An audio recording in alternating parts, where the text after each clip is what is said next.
Hello and welcome back to my YouTube channel. दोस्तों, आजकल मैं देख रहा हूँ कि काफ़ी लोग हमसे ये पूछते हैं कि कंप्यूटर के कोर्स कौन कौन से होते हैं, किस लिए हमें कौन से कोर्स करने चाहिए, कौन सा कंप्यूटर कोर्स करने से क्या फ़ायदा होता है, आखिर ये प्रोग्रामिंग लैंग्वेज क्या होते हैं, हमें कौन सा कोर्स करना चाहिए। जब हम कंप्यूटर के इंस्टीट्यूट पे जाते हैं तो हमसे ये पूछा जाता है कि ADCA करना है कि ओ लेवल करना है, HTML के बारे में सीखना है, फोटोशॉप के बारे में सीखना है, या जावा सीखना है, या पाइथन सीखना है, या सी लैंग्वेज सीखना है, या C++ सीखना है। तो दोस्तों, जब भी आप अगर किसी इंस्टीट्यूट में जाते हो और आपको पता ही नहीं रहता कि कौन से कंप्यूटर कोर्स करने चाहिए, तो कोई बात नहीं, आज के बाद से आपका ये सब डाउट्स क्लियर हो जाएंगे। Welcome back to my YouTube channel. मैं हूँ आपका ईशान और आप देख रहे हैं मेरा यूट्यूब चैनल अलेक्जेंडर इद्रिसी। दोस्तों, आजकल बहुत सारे मेरे चैनल पे ये डिमांड आ रहा है कि बताइए कि कंप्यूटर कोर्स क्या होता है, प्रोग्रामिंग लैंग्वेज क्या होते हैं। तो सबसे ज़्यादा लोगों ने ये इंटरेस्ट शो किया कि पाइथन क्या होता है। तो उससे पहले हमें ये जानना चाहिए कि हम कंप्यूटर क्यों सीखते हैं, आखिर ये पाइथन किस लेवल का हमारा कोर्स होता है, क्या हम इसे बहुत पहले ही कंप्यूटर सीखने के स्टार्टिंग में ही हम पाइथन सीख सकते हैं, कि इससे पहले हमें कुछ कंप्यूटर कोर्स कर लेने चाहिए, बेसिक नॉलेज होने चाहिए। दोस्तों, हमने ये देखा है कि कंप्यूटर का इतना बड़ा स्कोप चल रहा है कि हर कोई कंप्यूटर सीखने के लिए काफ़ी इंटरेस्टेड है। हर कोई ये सोचता है कि कंप्यूटर कहाँ से सीखे, किस तरीके से सीखे, कौन सा कोर्स सीखे कि हमें तुरंत जॉब मिल जाए। कुछ लोग ग्रेजुएशन करते हैं, कुछ बच्चे शुरू से ही इंटरेस्टेड रहते हैं कंप्यूटर से लेकर के। वो काफ़ी रुचि दिखाते हैं कि आखिर कंप्यूटर है क्या, कि इतनी सारी चीज़ें होती हैं, आखिर हैकिंग कैसे होता है। तो कोई बात नहीं, आप वीडियो को लास्ट तक देखिएगा, मैं आपके हर एक डाउट को क्लियर कर दूंगा। तो सबसे पहले हमें ये जानना चाहिए कि आप कंप्यूटर क्यों सीख रहे हो। सबसे पहले आप ये डिसाइड करो कि आपको कंप्यूटर क्यों सीखना है। अगर आपको बिलिंग कुछ करना है, आप कुछ बिलिंग से रिलेटेड जानकारी के लिए कंप्यूटर सीखना चाहते हो, तो आपको टैली कर लेनी चाहिए। अगर आपको कुछ हैकिंग या आप किसी और चीज़ में आप वेबसाइट बनाना चाहते हो, ऐप बनाना चाहते हो, तो आपको प्रोग्रामिंग लैंग्वेज सीखनी चाहिए।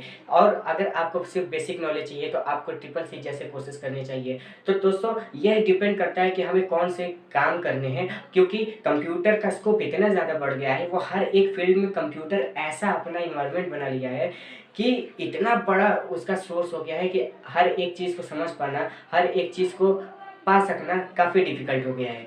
और अगर आप किसी प्रोग्रामिंग लैंग्वेज को जानना चाहते हो और आप ज़्यादातर हैकिंग और बाकी बहुत सारी चीज़ों को सीखना चाहते हो, जैसे website designing, game development, app development और सॉफ्टवेयर डेवलपमेंट, वेबसाइट बनाना और कंप्यूटर ग्राफिक्स से रिलेटेड अगर आप काम करना चाहते हो, तो मैं आपको बता दूं कि आप बहुत सही काम कर रहे हो, क्योंकि यही सब चीज़ें हैं जो आज से लेकर के फ्यूचर में काफ़ी स्कोप रखते हैं। क्योंकि इन्हीं सब के डिमांड्स काफ़ी इतने हैं, आप गूगल पे सर्च करेंगे तो आपको बहुत सारे ऐसी कंपनीज मिलेंगी जो लैंग्वेज जानने वालों को हायर करती हैं कि वो आए और हमारे वेबसाइट के डेवलपमेंट में हमारे साथ दें। और एक बात और है, मैं आज इस वीडियो में आपको ये बताने वाला हूँ कि प्रोग्रामिंग लैंग्वेज क्या होती है, क्योंकि इतना लंबा वीडियो हो जाएगा कि आप हर एक चीज़ नहीं समझ पाओगे। तो अगर आपको किसी चीज़ के रिगार्डिंग, अगर कोई और कोर्स के रिगार्डिंग कुछ पूछना हो तो आप कमेंट कर देना। तो सबसे पहले मैं आपको ये बता दूँ कि जो प्रोग्रामिंग लैंग्वेज होता है, वो प्रोग्रामिंग लैंग्वेज जैसे सी होता है, C++ होता है और पाइथन जावा जैसे लैंग्वेजेस होते हैं। तो पाइथन एक ऐसा लैंग्वेज है जो कि बहुत ही ज़्यादा आसान है और ये ओपन सोर्स है, और इसे विंडोज़, लिनक्स और मैक में हर जगह यहाँ पे इसका यूज़ किया जा सकता है।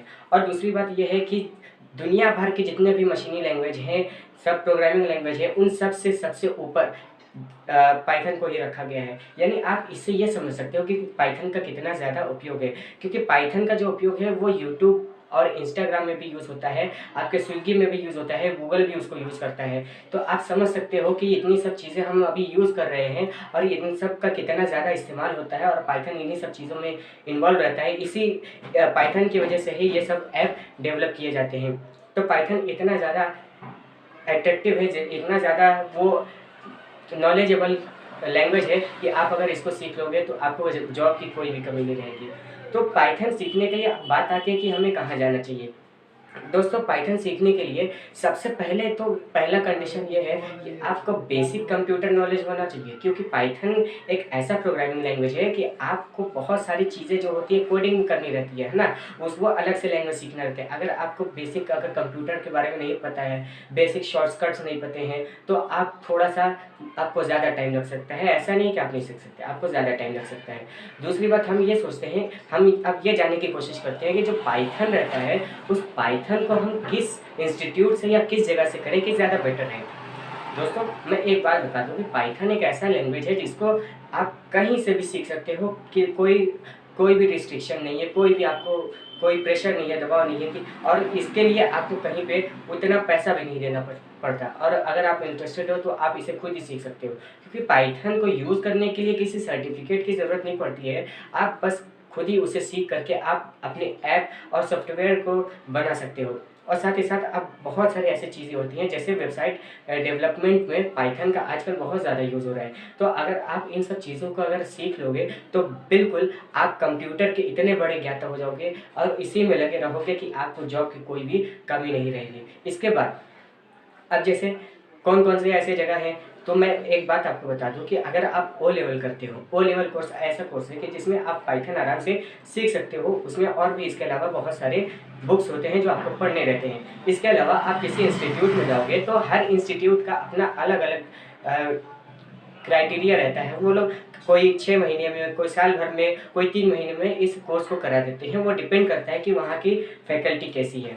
ठीक है? तो मुझे उम्मीद है कि आप इसे आराम से, अब इस वीडियो से आप समझ गए होंगे कि पाइथन कैसा प्रोग्रामिंग लैंग्वेज है और इसका यूज़ किस तरीके से होता है। इनफैक्ट मैं आपको ये भी बता दूँ कि पाइथन एक ऐसा लैंग्वेज है जिसको कि नासा भी यूज़ करता है। जी हाँ, नासा भी पाइथन का ऐसा यूज़ करता है जिसकी वजह से वह मशीन और आर्टिफिशियल इंटेलिजेंस, इन सब चीज़ों में पाइथन को काफ़ी इम्पोर्टेंस दिया जाता है, क्योंकि बहुत सारी ऐसे चीज़ें होती हैं जो पाइथन की हेल्प से बहुत ही आसानी से हो जाती है। दोस्तों एक बात आपको और बता दूँ कि जो अन्य लैंग्वेज होती है, जैसे सी लैंग्वेज होती है, सी प्लस प्लस होती है, उन सब में जो कोडिंग रहता है वो काफ़ी लेंथी रहता है। अगर किसी एक फंक्शन को आपको वर्क कराना है तो उसके लिए आपको बहुत ज़्यादा लिखना पड़ता है कोडिंग। लेकिन पाइथन एक ऐसा लैंग्वेज है जिसमें आपको कम ही लैंग्वेज में, कम ही कोडिंग में आपके बहुत सारे परफॉर्मेंस आप करा सकते हो।